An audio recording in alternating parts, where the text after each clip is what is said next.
1940년대입니다. 제2차 세계대전. 그때 당시에 독일 나치의 강제 수용소라고 하는 지옥 같은 환경 속에서 피어난 참 아름다운 사랑 이야기가 있습니다. 주인공은 조셉 바우와 레베카 바우입니다. 바우는 성이고요. 조셉이라고 하는 혹은 요셉이라고 하는 사람하고 레베카라고 하는 여인하고의 둘의 사랑 이야기입니다. 그들은 폴란드의 플라슈프라고 하는 강제 수용소에서 수감되어 있었는데, 이 조셉 바우가 여성구역에 수용되어 있던 레베카라고 하는 여인에게 눈이 그냥 뿅 가게 됩니다. 너무 아름다웠던 것 같아요. 삼엄한 감시, 굶주림, 그리고 언제 죽어나갈지 모르는 그런 죽음의 공포가 일상이었던 그런 곳이지만, 이 조셉은 그녀를 본 순간 내가 살아야겠다, 내가 죽으면 안 되지, 내가 어떻게라도 저 여인을 내가 데리고 살아야겠다라고 하는 그러한 삶의 의지와 희망이 피어나게 됩니다. 그렇게 두 사람은 서로의 안부를 묻는 쪽지를 수용소 안에서 삼엄한 감시 속에서 서로의 안부를 묻는 쪽지를 주고받고요, 또 그렇게 사랑을 피워갑니다. 그리고 1944년 언제 죽을지 모르는 그런 절박한 상황 속에서 비밀 결혼식을 하게 됩니다. 결혼식 장소는 수용소 안에 있는 여성 막사 뒤편에서 몰래 결혼식을 하게 되죠. 이 조셉이 동료들의 도움을 받아서 여성 수용소 막사에 몰래 잠입해 들어갑니다. 그리고 비밀리에 극적으로 결혼식을 하게 됩니다. 비록 그 결혼식에는 특별히 웅장한 축배도 없었고 화려한 드레스도 없었지만, 그 결혼식 그 순간만큼은 그 삼엄한 수용소의 담벼락도 그들의 사랑을 그리고 그들의 영혼을 가둘 수가 없었습니다. 저기 나와 있는 저 그림은 영화에 나오는 한 장면입니다. 캡처를 한 건데요. 이거는 우리가 너무나 잘 알고 있는 스티븐 스필버그 감독이 만든 신들러 리스트라고 하는 영화였습니다. 그렇게 독일 나치의 폴란드 수용소를 배경으로 하는 신들러 리스트라고 하는 그 영화에 나오는 내용인데, 거기 보면은 몰래 결혼식 하는 그 장면이 영화의 한 장면으로 이렇게 잠깐 나와서 지나갑니다. 근데 저 장면의 실제 주인공이 바로 조셉 바우와 레베카 바우라고 하는 실제 인물이 저렇게 등장을 하게 됩니다.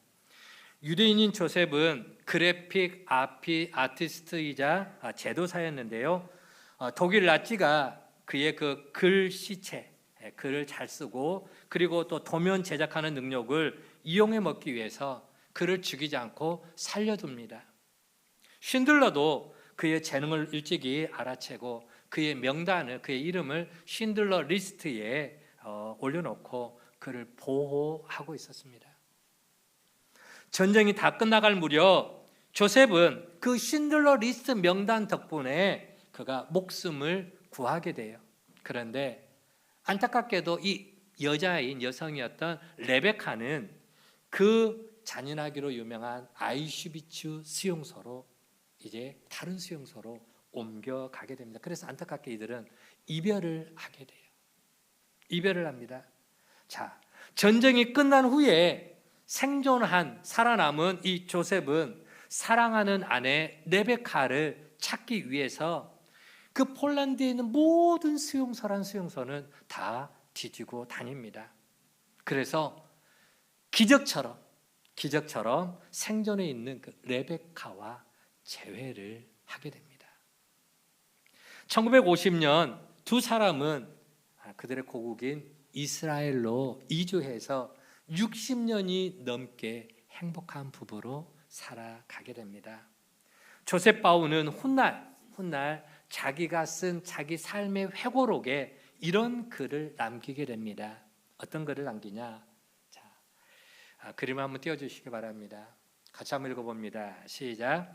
사랑은 우리를 살아남게 한 유일한 이유였다. 살아남게 한 이유가 뭐라고요? 사랑이었다. 사랑. 그 두 사람 조셉 바우와 레베카 바우가 살아남을 수 있는 그 극한의 수용소, 그 잔인하기로 유명한 아이슈비츠나 또 플라슈프 수용소에서, 독일 나치 수용소에서 살아남을 수 있었던 비결은 뭐냐? 다 죽어가는데 사랑하기 때문에. 그 둘의 그 사랑, 이 극한의 상황 속에서 사랑은 그냥 단순한 감정이 아니라 우리의 삶을 지탱해주는 용기와 희망이 되더라라고 하는 것입니다. 나치의 포로 수용소에서 희망을 잃고 하루하루 절망감 가운데 살아야 하는 그러한 수감자일지라도 여러분, 사랑은 반드시 살아야 한다는 분명한 이유를 주고 있더라라고 하는 것이죠. 자, 조셉 바우와 같이 비극적인 그런 고통의 상황 속에서 또 사랑의 힘으로 버텨낸 또 한 사람의 인물이 있습니다. 오늘 본문에 우리가 시편 116편을 함께 대했는데요, 시편 116편은 저자가 누군지 이름이 써 있지 않습니다. 그냥 작자 미상으로만 남아 있습니다. 하지만 성경을 연구하는 학자들은 오늘 본 시에 나타난 이 시인의 그 절박한 상황이 마치 다윗 왕이 그의 아들 압살롬의 그 반역으로 말미암아 절박한, 그래서 아들이 군대를 일으켜서 반역을 하잖아요. 그래서 아버지가 신발도 제대로 못 신고 머리를 풀어 헤친 채로 울면서 야밤에 도망을 칩니다. 다윗 왕이 그래요. 아들한테 쫓겨나서 야밤에 그렇게 신하들과 함께 예루살렘 궁궐을 빠져나오는데, 그때 그 절박한 위기에 빠졌을 때 그 정황하고 너무나 비슷하다라고 하는 점에서 어쩌면 오늘 본문의 주인공이 정확하지는 않지만 다윗이 아닌가라는 그런 또 추측도 하게 됩니다. 자, 그런데 오늘 이 본문이 누가 지었는가 정확하게 그 저자를 밝히지 않았다라고 하는 것은 어쩌면 오늘 이 본문에 기록된 고난의 내용이나 그 고백이 오늘 이 자리에 함께하는 우리 모두의 내용이 될 수도 있지 않겠느냐라는 또 그러한 내용을 남기게 됩니다. 자, 오늘 본문 시편 116편은 사랑의 고백으로 시작을 합니다. 우리 성경에는 여호와께서 내 음성과 내 간구를 들으심으로 내가 그를 사랑하는도다라고 오늘 우리가 읽은 성경에는 그렇게 되어 있어요. 하지만 원본에 가까운 세번역 성경에 보면은 뭐라고 써 있느냐? 한번 따라 볼까요? 내가 주님을 사랑합니다. 내가 주님을 사랑하나이다. 세번역 성경에는 그렇게 기록이 되어 있습니다. 그리고 그런 사랑을 고백한 사람이 또 한 사람이 있는데 바로 다윗입니다. 이제는 정확하게 다윗이에요. 다윗은 시편 18편에 보면은 이런 고백을 하고 있습니다. 시편 18편 1절 말씀인데요, 나의 힘이신 여호와여 내가 주를 사랑하나이다. 나의 힘이신 여호와여 내가 주님을 사랑하나이다. 다윗은 하나님을 향해서 하나님, 내가 하나님을 사랑합니다 라고 고백을 하고 있죠. 자, 여기서 이 사랑합니다 라고 하는 원어를 보면 라함이라는 단어를 씁니다. 라함, 한번 따라해볼까요? 라함. 아브라함 할 때 라함입니다. 라함. 이 라함은 말의 뜻이 창자가 끊어질 듯한 그런 깊은 애정, 그리고 깊은 사랑과 긍휼, 그런 마음을 담은 사랑이에요. 이런 겁니다. 마치 어머니가 병들어 죽어가고 있는 그 자녀를 바라보면서 발을 덩덩 구르고 안타까워하는 그 사랑. 차라리 내가 대신 죽어줬으면 좋겠다. 죽어가는 내 자녀, 그걸 차마 내 눈으로는 볼 수가 없으니까 하나님 나를 좀 데려가시고 우리 아들을 좀 살려주시면 안 될까요? 그 자식을 향한 그 애절한 사랑, 그게 바로 라함의 그 사랑의 모습이다라고 하는 것이죠. 그런 간절한 사랑이기에 성경에서는 그 사랑의 주어가 언제나 하나님으로 나타납니다. 하나님이 우리를 어떻게 사랑하신다고요? 그런 애절한 사랑으로 우리를 사랑하신다라고 하는 것이죠. 인간이 사랑할 수 없는 그 경지의 사랑이기 때문에 항상 주어를 보면은 하나님으로 되어 있습니다. 그런데 다윗은 마치 그가 하나님의 마음을 품는 것처럼 그런 하나님의 마음을 품은 듯이 그런 깊은 사랑으로 자신도 누구를 사랑한다고요? 나도 하나님을 사랑합니다. 나도 하나님을 사랑합니다. 라고 고백을 하고 있습니다. 자, 또 시편 18편에서 다윗이 내가 주를 사랑하나이다 라고 하는 그 사랑과 오늘 본문에 나오는 시편 116편에 나오는 시인이 내가 그를 사랑하는도다 라고 하는 이 사랑 고백에는 공통점이 있습니다. 비슷한 점이 있어요. 같은 사랑의 고백인데 어떤 공통점이 있느냐? 이 둘은 깊은 고난을 그 죽음의 고난을 겪은 다음에 그 고난 속에서 자기들을 구원해 주신 하나님, 그 고난 속에서 건진받은 구원을 체험한 이후에 이런 사랑 고백을 했다라고 하는 것이죠. 자, 시편 18편의 표제를 보면은 이런 말이 나와 있습니다.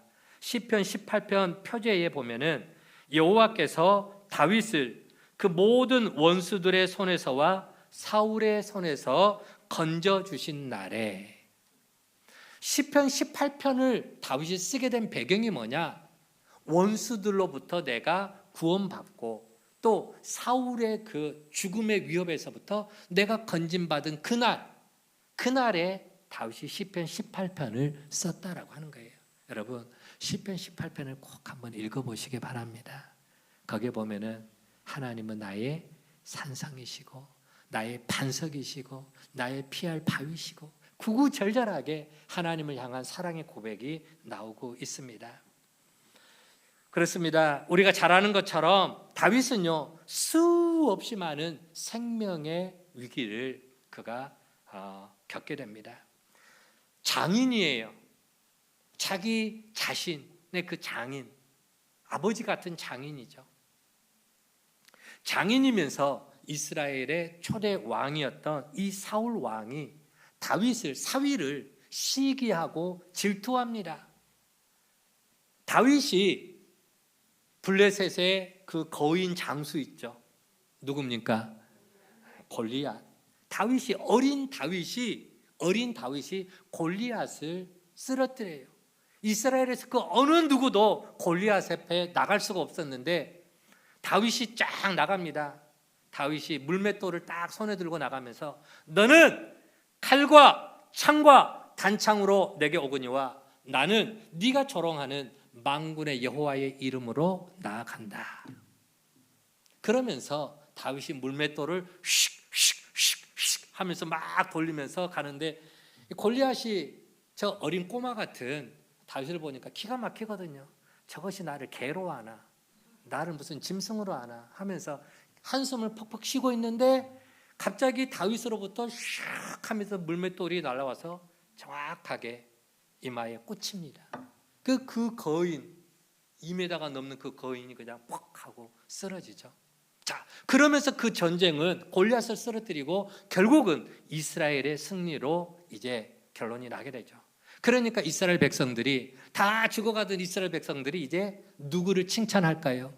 누구를 높일까요? 그러면서 이제 다윗이 이제 예루살렘 성으로 입성하는데 그 말을 타고 입성하는데 백성들이 막 환호를 하는 거예요.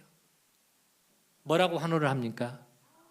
사울은 천천히요, 다윗은 만만이다. 사울은 천천히고 다윗은 만만이다 하면서 막 다윗을 향해서 와 하는 거 사람들이 환호를 지르니까 그 소리를 누가 들었을까요? 사울 왕이 들어요. 그러니까 이제 시기하죠. 질투하죠. 열받죠.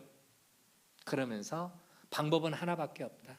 다윗을 놔두면은 기고 올라서 지가 왕이 되려고 한다. 죽여버리자. 신하들도 똑같은 말을 합니다. 죽입시다. 그래서 다윗을 죽이려고 계략을 짭니다. 그런데 기가 막히게도 다윗에게는 자기를 자기 생명처럼 여기는 친구가 한 명 있었어요. 그게 누굽니까? 사울 왕의 아들이었던 왕자였던 요나단이 다윗을 살려줍니다. 하나님께서 그 요나단의 마음을 움직여서 다윗을 살 수 있도록. 그러면서 그때부터 이제 다윗이 쫓기는 생활을 하게 됩니다. 쫓기는데 이 다윗 한 사람을 잡기 위해서 사울이 군사를 몇 명을 풀어서 쫓아다니느냐? 3,000명을 풉니다. 다윗 한 사람 잡아 죽이기 위해서 사울 왕이 정예부대, 우리나라로 치면은 뭐 UDT 특공대, 이런 3,000명의 정예부대를 풀어서 다윗을 잡아 죽이려고. 그리고 본인이 직접 칼을 들고 나아가요.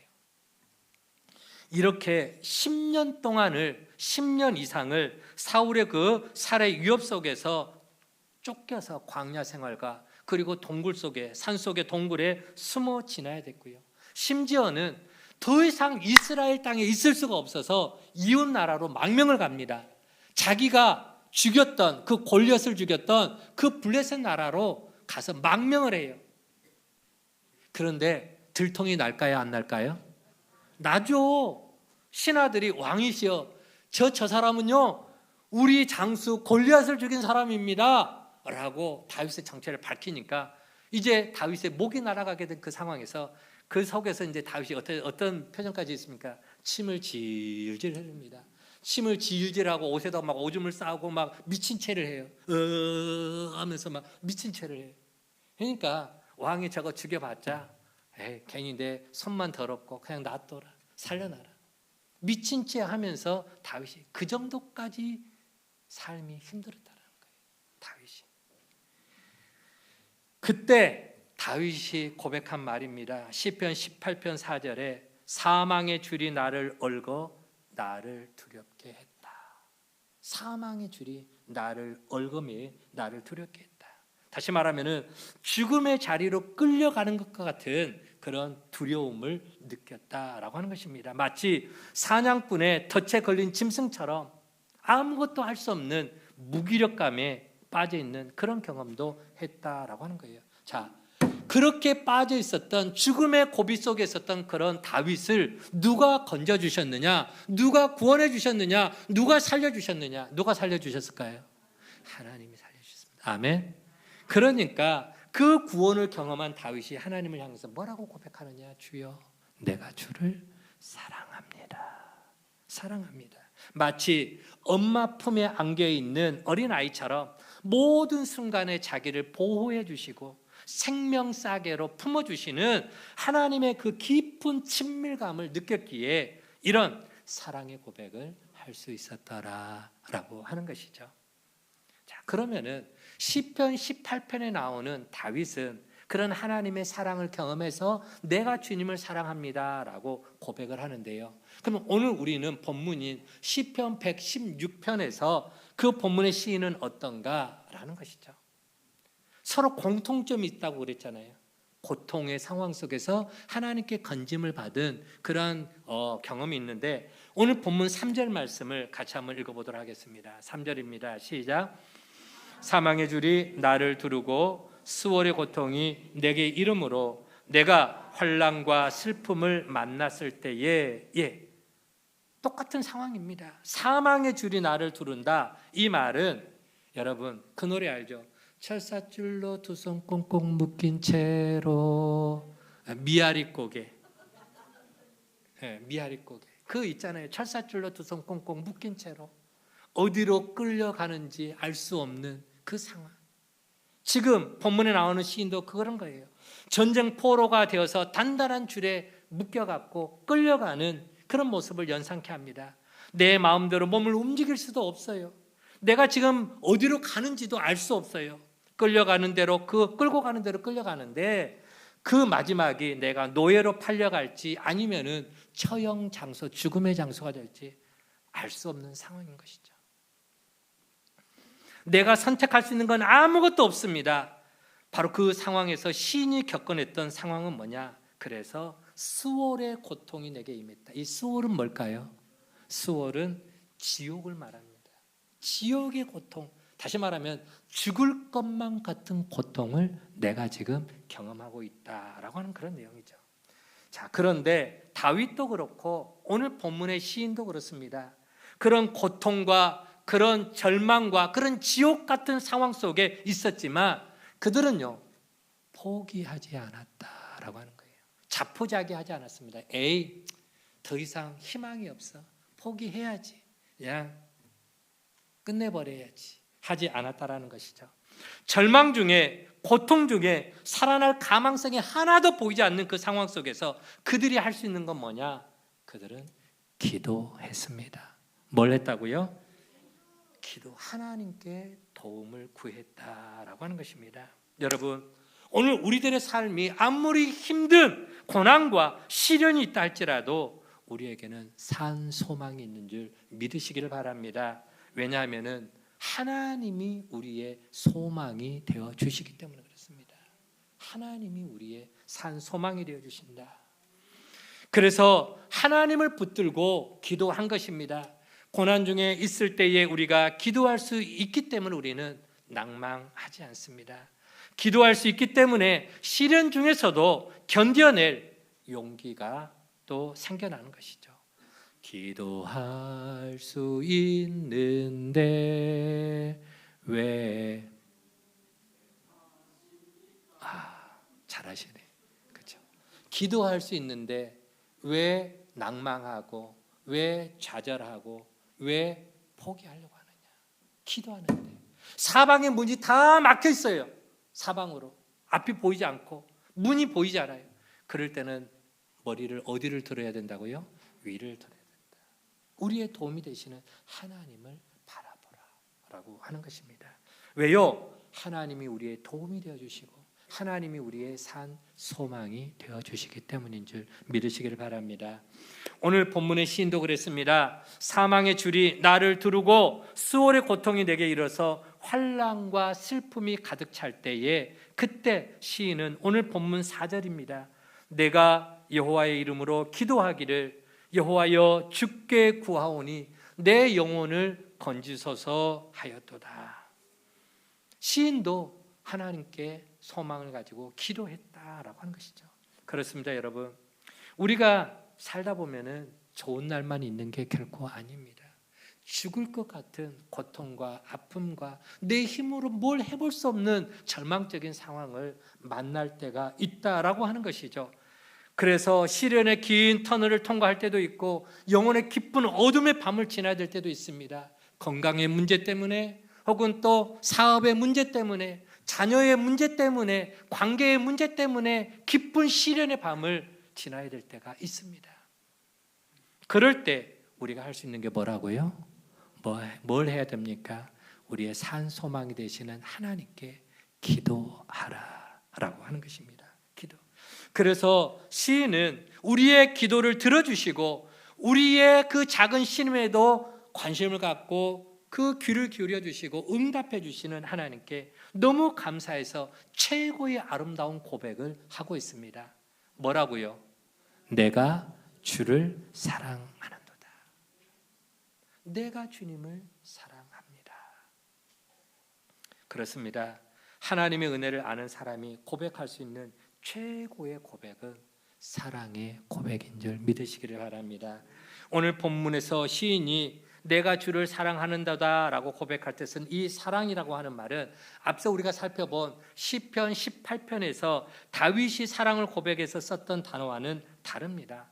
다윗의 사랑 고백이 라함, 창자가 끊어질 듯한 그 애절함 속에서 자식을 향한 그 부모의 마음, 긍휼의 마음이 들어있는 그런 사랑이라면 오늘 시편 116편에서 말하는 이 시인이 고백한 사랑은 뭡니까? 아하브라는 단어를 씁니다. 한번 따라볼까요? 아하브. 아하브는 뭐냐? 뜨거운 사랑을 말하는 거예요. 젊은 남녀가 서로 죽고 못 살아서 막 헤어지면서도 또 집에 가서 밤새도록 또 서로 목소리 듣고 싶다고 전화하고 또 만나자고 그러고 이제 막 결혼한 부부가 서로에 대해서 열정적으로 죽고 못 사는 그 사랑의 모습들, 그 사랑의 고백을 할 때에 이런 고백을 합니다. 아하브란 단어를 씁니다. 어떤 단순한 감정적 사랑이 아니라 언약의 관계 안에서 한 몸처럼 느끼는 사랑, 오랜 경험을 통해서 인격적인 관계를 강조하는 그런 사랑의 고백이죠. 오늘 본문에서 시인이 그렇게 고백한 이유가 분명합니다. 사망의 줄, 즉 죽음의 줄이 나를 두르고 지옥 같은 그 고통에서 그렇게 힘든 상황에 있는 자기가 하나님께 기도했더니 하나님이 나를 그 고통에서, 그 위기에서, 그 고난의 현장에서 나를 건져주셨기 때문에 그 하나님의 크신 은혜를 경험한 사람이 할 수 있는 사랑의 고백이 바로 오늘 본문에서 나오는 이 고백이죠. 사랑의 고백. 주님, 내가 주님을 사랑하나이다. 여러분, 그런데요, 이 사랑의 고백은 일회성으로 끝나지 않습니다. 사랑한다라고 하는 말은 갱상도 남자들처럼 알지? 내 알라도 일회성 그 사랑 고백으로 끝나는 게 아니라, 여러분, 사랑의 표현 방식은 다양한 모습으로 내가 주님을 사랑합니다라는 표현 방식이 다양하게 나오더라라고 하는 거예요. 오늘 본문에서 그것을 우리에게 가르쳐주고 있는데요, 이런 겁니다. 먼저 시인이 하나님을 사랑한다라고 하는 고백은 2절 말씀 보면은 이런 고백입니다. 그의 귀를 나에게 기울여 주셨으므로 내가 평생에 기도하리로다 라고 합니다. 다시 말하면은 내가 숨을 쉬며 살아가는 동안 기도를 쉬지 않을 것이다 라고 하는 그런 고백을 하는 거죠. 그렇습니다. 하나님을 사랑하는 사람은 기도를 쉬지 않습니다. 사랑하기 때문에 그러는 거예요. 여러분, 진짜 사랑하면은요 헤어지기 싫어요. 진짜 사랑하면은요 시간 가는 줄 모르고 전화기 붙들고 놓지를 않습니다. 아마 다 경험자들일 겁니다. 저도 그랬었거든요. 저도 연애할 때 그때 한참 뜨거울 때죠. 집에 보내기가 싫고 또 집에 가서도, 그때는 삐삐 시절이에요. 삐삐 세대였지만 그래도 또 공중전화기 붙잡고 10원 동전, 100원짜리 동전 들어가는 거 모르고 계속해서 전화기 붙들고 잘 들어갔나 하면서부터 시작해서 계속 전화를 하게 되는 것이죠. 여러분, 무슨 말입니까? 여기서 말하는 이 기도는 일반적으로 우리가 생각하는 그런 기도하고는 좀 관계가 다릅니다. 우리가 보통 생각하는 그 기도는 뭐예요? 하나님, 내가 몸이 아픈데 나를 치료해 주세요. 하나님, 내가 지금 물질이 필요한데 물질의 복을 주세요. 하나님, 내가 이런 문제를 만났는데 이런 문제를 해결해 주세요. 보통 이런 게 우리 보통 기도 아닙니까? 뭔가를 요구하는 기도. 자, 그런데 오늘 본문에서 2절에서 말하는 이 평생에 기도하리라, 이것은 다른 차원입니다. 그런 기도가 아니고요, 여기서 말하는 기도는 하나님의 품에 안겨서 잠잠히 하나님을 바라보면서 흐뭇한 미소를 짓는 모습이에요. 자, 우리 아기를 안았어요. 자, 우리 서울이가 앞에 있어. 서울이를 엄마가 딱 품에 안고 있는데 엄마가 서울이를 이렇게 바라봐. 근데 서울이가 엄마를 바라보면서 막 엄마 눈을 마주치면서 빵긋빵긋 웃는 모습. 그러면서 서로 눈으로 교감을 하는 거예요. 서로. 엄마도 서울이를 바라보면서 서울아, 엄마가 너를 얼마만큼 사랑하는지 알지? 서울이는 또 엄마 눈을 빵긋빵긋 바라보면서 엄마가 자기를 사랑하는 걸 느끼면서 너무 행복하면서 막 빵긋빵긋 미소를 짓는 거예요. 하나님의 품에 거하면서 기도한다라고 하는 것은 그런 의미입니다. 여러분, 여기서 말하는 기도는 그거에 일반적으로 막 무엇을 도와주세요, 뭘 하나님 또 공급해 주세요, 그게 아니라 그저 하나님의 품에 내가 평생 동안 거하면서 하나님의 얼굴을 바라보고 흐뭇한 미소를 짓는 그 모습, 그런 기도입니다. 자신을 이 죽음과 지옥의 고통에서 건져주신 하나님이신데 그 하나님이 나를 위해서 무엇인들 못해 주겠느냐라고 하는 거예요. 그렇게 자신을 사랑해 주신 하나님이신데 그 하나님이 자기를 위해서 무엇인들 아까워하겠느냐라고 하는 것입니다. 우리 말씀 한 구절 읽어볼까요? 로마서 8장 32절 말씀입니다. 같이 한번 읽어봅니다. 시작.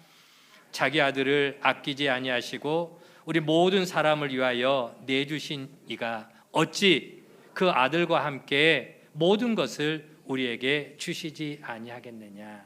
예. 우리를 사랑하셔서 하나밖에 없는 외아들까지 내어주신 그 하나님이신데, 그런 하나님이 우리를 위해서 무엇인들 아까워하고 무엇인들 주시지 않겠느냐라고 하는 것이죠. 내가 하나님에 대해서 그런 하나님인 것을 안다면 우리가 뭔가 필요할 때만 하나님을 찾고 필요할 때만 하나님께 나와서 기도하는 게 아니라 그저 우리를 사랑하시는 하나님의 품에 내가 꼭 안겨서 그 하나님의 얼굴을 바라보고 그 하나님의 사랑을 가슴으로 느끼기만 해도 나는 행복하다. 이런 고백인 거예요. 이런 고백. 그 하나님의 품에 안겨 있는 것, 그게 바로 기도입니다. 오늘 시인은 그렇게 고백하고 있습니다. 내가 평생에 기도하리로다. 이 말은 내가 평생 동안 주님 품 안에 머물면서 주님이 주시는 평화와 기쁨과 그리고 행복을 내가 누리며 살아가겠습니다. 그런 고백이죠. 여러분, 우리 하나님은 우리가 쓸 것, 우리의 필요를 다 알고 계시는 하나님이신 줄 믿으시길 바랍니다.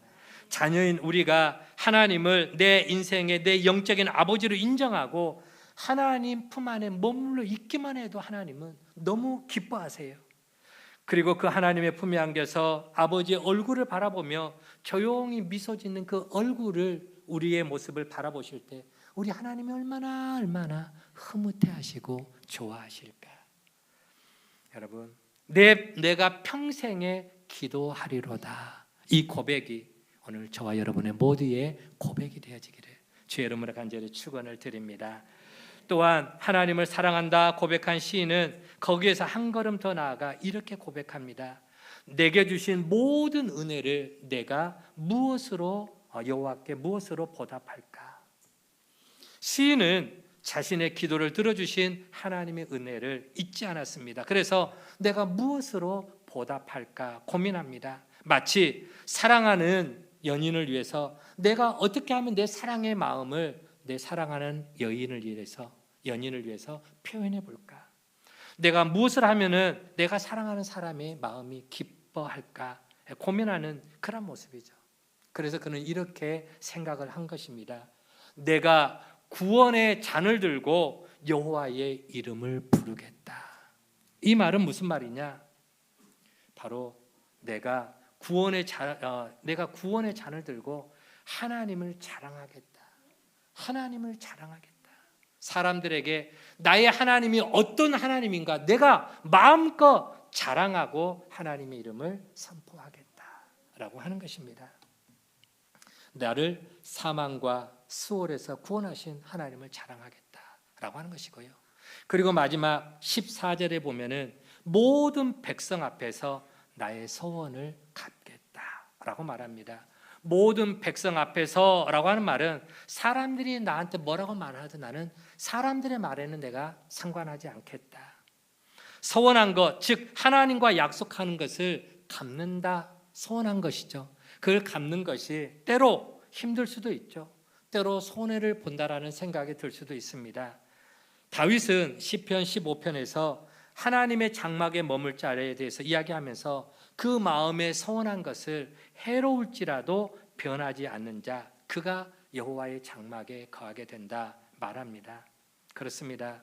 소원을 갚는 것이 비록 내가 손해가 되고 때로는 상황이 바뀌어서 굳이 내가 소원을 갚지 않는 상황이 된다 할지라도 그럼에도 나는 하나님을 향한 나의 처음 마음을, 그 하나님과 약속한 그 처음 마음을 내가 변하지 않겠다, 바꾸지 않겠다, 그런 고백인 것이죠. 소원을 갚는 것 때문에 사람들에게 놀림을 받을 수도 있습니다. 야야, 뭐 그렇게까지 야단스럽게 하려고 그러냐, 사람들이 그렇게 조롱할 수도 있겠죠. 그러나 하나님을 사랑하기에 손해보는 것이 두렵지 않습니다. 우리가 성경에 보면은 마리아가 그 1년치 연봉에 해당하는 그 향유 옥합을 갖고 나와서 300데나리온 되는 옥합을 갖고 나와서 예수님께 그 옥합을 깨트려 부어댑니다. 그리고 자기의 팔을 풀어서 예수님을 씻깁니다. 뭐예요? 내가 가장 소중한 내 마음을, 내가 당신을 향한 내 마음을 어떻게 표현할 길이 없어서 옆에서 가룟 유다가 나무라죠. 야, 그게 얼마짜린데 그것을 허비하느냐, 낭비하느냐. 차라리 그걸 팔아서 가난한 사람들을 도와줬으면 훨씬 더 유익하지 않았겠느냐라고 이야기를 하죠. 그러나 사람이 옆에서 나한테 뭐라고 하든 나는 주님을 향해서 내가 내 사랑의 마음을 고백하겠다라고 하는 것이죠. 여러분, 하나님을 사랑하기에 손해보는 것을 두려워하지 않습니다. 하나님을 사랑하기에 사람들의 조롱소리가 귀에 들어오지 않습니다. 사랑하는 사람을 위해서라면 뭐든 하고 싶은 연인의 마음처럼 하나님을 위해서 뭔가를 하고 싶어하는 그런 마음이에요. 여러분, 이런 시인의 사랑의 고백은 바로 사망과 수월, 지옥에서 건진받은 다윗만 할 수 있는 게 아닙니다. 우리는 어떻습니까? 우리는 하나님께 어떤 은혜를 받았습니까? 우리는 죄와 허물로 죽어 마땅한 존재 아닙니까? 우리를 위해서 예수님이 십자가에서 죽으셨고 또 부활하셔서 우리에게 영원한 생명을 안겨주셨습니다. 그런 주님의 사랑으로 우리도 사망의 고통에서 벗어났고 죽음의 위기에서 영원한 하나님의 나라를 소망하는 천국 백성이 된 줄로 믿습니다. 자, 그렇다면 우리도 내가 주님을 사랑합니다라고 고백할 수 있지 않겠습니까? 그렇죠? 그렇게 고백할 수 있다면 오늘을 살아가는 우리의 삶이 하늘의 기쁨으로 행복하게 살아가게 될 줄로 믿습니다. 또한 내가 평생에 기도하리라 라고 하는 그 고백처럼 언제나 하나님의 품에 안겨서 하나님의 얼굴을 뵙는 것처럼 그것을 최고의 행복으로 누리며 살아갈 수 있고요. 내가 무엇으로 그 은혜를 보답할까 고민했던 시인의 고백처럼 내가 사람들에게 하나님의 그 사랑을 자랑하고 하나님과 한 약속을 지키기 위해서 노력하고 하나님의 그 품 안에서 죽음을 맞이할지라도 환한 미소를 지을 수 있는 것, 그게 바로 하나님을 사랑한 자의 삶이다 라고 하는 것입니다. 여러분, 이제 우리를 돌아봅시다. 여러분, 우리도 다윗처럼 고백할 수 있습니까? 뭐라고요? 주님, 내가 주님을 사랑하나이다. 우리도 시편 116편의 시인처럼 많은 수많은 사람들 앞에서 선포할 수 있습니까? 뭐라고요? 내가 그를 사랑하나이다. 그 고백이 오늘 우리 모두의 고백이 되고 이 선포가 오늘 우리의 모두의 노래가 되는 그런 신앙이기를 주의 이름으로 간절히 축원을 드립니다. 그러면 아무리 힘든 고난의 상황이라 할지라도 우리가 살아가는 모든 나날 동안 하늘의 기쁨이 가득해서 행복한 걸음으로 주님과 함께 동행하는 축복된 삶이 될 줄로 믿습니다.